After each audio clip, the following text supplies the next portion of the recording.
Hello दोस्तों, स्वागत है आपका शैडो स्लेव की इस थ्रिलिंग जर्नी में।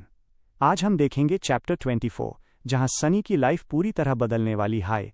एक पैलेस जैसा रूम और अनलिमिटेड शानदार खाना।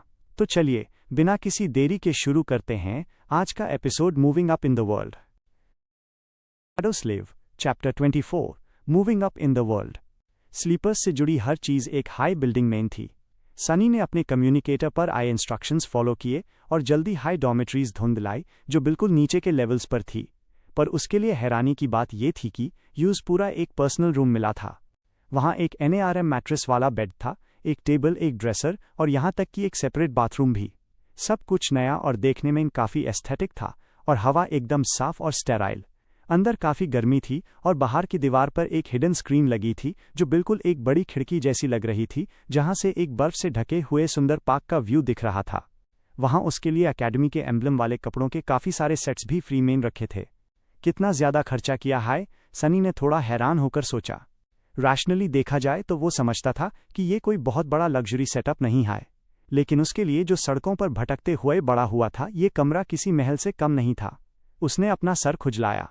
लगता है किस्मत चमक गई।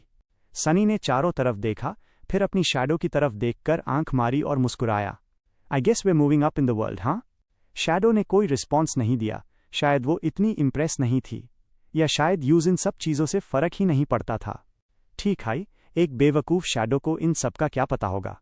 सनी ने नए कपड़े पहने और मिरर में खुद को देखा। फिर कुछ याद आते ही उसने रून्स समन किए। फाइनली उसके पास पपिटियर्स श्राउड को स्टडी करने का वक्त था। Memory, puppeteers shroud, rank awakened, type armour. उसका डिस्क्रिप्शन पढ़ते हाई सनी का चेहरा थोड़ा उतर गया। एक कीड़ा जो राजा को अंदर से खा गया और उसके कफन से बना ये आर्मर। ये उतना भी डरावना नहीं है। हान, मुझे बिल्कुल डर नहीं लग रहा, सनी ने खुद से झूठ बोला। खैर, उसने एक गहरी सांस ली और पपिटियर श्राउड को समन किया। तुरंत ही काले रंग के पतले धागे उसकी बॉडी पर लिपट गए और एक आर्मर का रूप ले लिया। ये डार्क ग्रे नर्म फैब्रिक और ब्लैक लेदर से बना था। ये इतना हल्का था कि मूव्स रिस्ट्रिक्ट नहीं हो रहे थे और चलने पर कोई आवाज़ भी नहीं ए रही थी। परफेक्ट, किसी एज इंसान के लिए जो अंधेरों में छुपना पसंद करता हो। सनी मुस्कुराया। यूज पता था कि ये आर्मर किसी भी नॉर्मल मॉन्स्टर के लिए तोड़ना मुश्किल होगा। यूज पहनकर उस एक अजीब सी शांति महसूस हो रही थी। वर्म ऑफ डाउट, क्या ये मेंटल अटैक से भी बचता है? यूज पूरा यकीन था कि ऐसा ही है। एक पावरफुल टायरेंट से मिली ये मेमोरी सैचमेंट कमाल की थी। सपर, रात का खाना भी डॉर्मेट्री की तरह ही शानदार था। सनी की असली मीट खाने की हसरत पूरी हो गई। वहाँ स्लीपर्स के लिए कोई लिमिट नहीं थी, जितना मर्जी खाओ। राइस, ब्रेड, ताज़ा सब्जियां, फ्रूट्स और हर तरह के ड्रिंक्स वहाँ मौजूद थे। एक्सट्रावेगेंट, सनी ने सोचा। बस उसने कॉफ़ी से थोड़ा दूरी बनाए रखी। अपनी प्लेट में खाने का एक छोटा सा पहाड़ बनाकर वो एक खाली सीट पर बैठ गया और कुछ देर के लिए दुनिया को भूल गया। जब वो जूसी और परफेक्टली सीजन्ड मीट उसके मुंह में गया तो सनी को लगा जैसे उसकी आंखों के सामने तारे चमक रहे हों। उसने मुश्किल से अपनी खुशी की चीख को रोका। डैम स्पेल, तुमने मुझे कुछ महीने पहले इन्फेक्ट क्यों नहीं किया? खाने के बाद वो अकेडमी के स्टाफ से मिलने गया। मास्टर जेट की वार्निंग याद रखते उसने साइकोलॉजिकल काउंसलिंग के लिए माना कर दिया। फिर बात उसकी एस्पेक्ट एबिलिटी पर आई। सनी अपनी एबिलिटीज़ के बारे में बताना नहीं चाहता था, पर उस कुछ तो बोलना ही था। लकीली सवाल काफ़ी पोलाइट था, तो उसने घुमा फिराकर जवाब दिए ताकि सबको लाजे कि उसका एस्पेक्ट काफ़ी कमज़ोर और हार्मलेस है। क्या आप मुझे अपनी एस्पेक्ट एबिलिटी के बारे में बता सकते हैं, जैसे कि कॉम्बैट, सॉर्सरी या यूटिलिटी? एडमिनिस्ट्रेटिव वर्कर ने पूछो।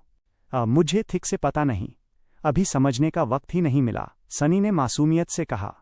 सनी ने बस इतनी इन्फॉर्मेशन दी जिससे ये लाजे कि उसका रोल बस एक हेल्पर जैसा है। उसके बाद वो अपने रूम में गया और सुकून की नींद सोया। नाइटमेयर के बाद नर्म बिस्तर और साफ चादर पर उस बच्चों जैसी नींद आई। अगली सुबह सनी फ्रेश होकर नाश्ते के लिए कैफेटेरिया गया। कैफेटेरिया काफ़ी भरा हुआ था।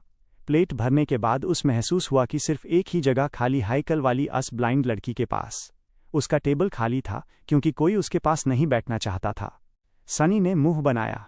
ऐसा लग रहा था कि अगले 4 हफ्ते वो दोनों साथ में आउटकास्ट्स बनकर ही रहेंगे। तभी कैफेटेरिया में एक शोर मचा। सनी ने देखा कि सब लोग दीवार पर लगी एक बड़ी स्क्रीन को हैरानी से देख रहे हैं। वहां नए स्लीपर्स की रैंकिंग डिस्प्ले हो रही थी। सनी ने अपना नाम नीचे देखा। उससे नीचे सिर्फ वही ब्लाइंड लड़की थी जिसका नाम कैसिया था, लेकिन शो रैंक 2 को लेकर था जहां कास्टर था। पर सबसे ऊपर आ सिल्वर हेड लड़की का पोर्ट्रेट था। वहां 2 सिंपल लाइंस लिखी थी, name Nephis, true name changing star. तो दोस्तों, सनी ने तो अपनी जगह बना ली, पर ये चेंजिंग स्टार का राज क्या है जो रैंकिंग में इन सबसे ऊपर है? क्या सनी इन बेड खिलाड़ियों के बीच सर्वाइव कर पाएगा? जानने के लिए इस वीडियो को लाइक करें और अपनी थियोरीज कमेंट में बताएं। नेक्स्ट चैप्टर मिस मत करना, जल्दी से सब्सक्राइब बटन दबाएं।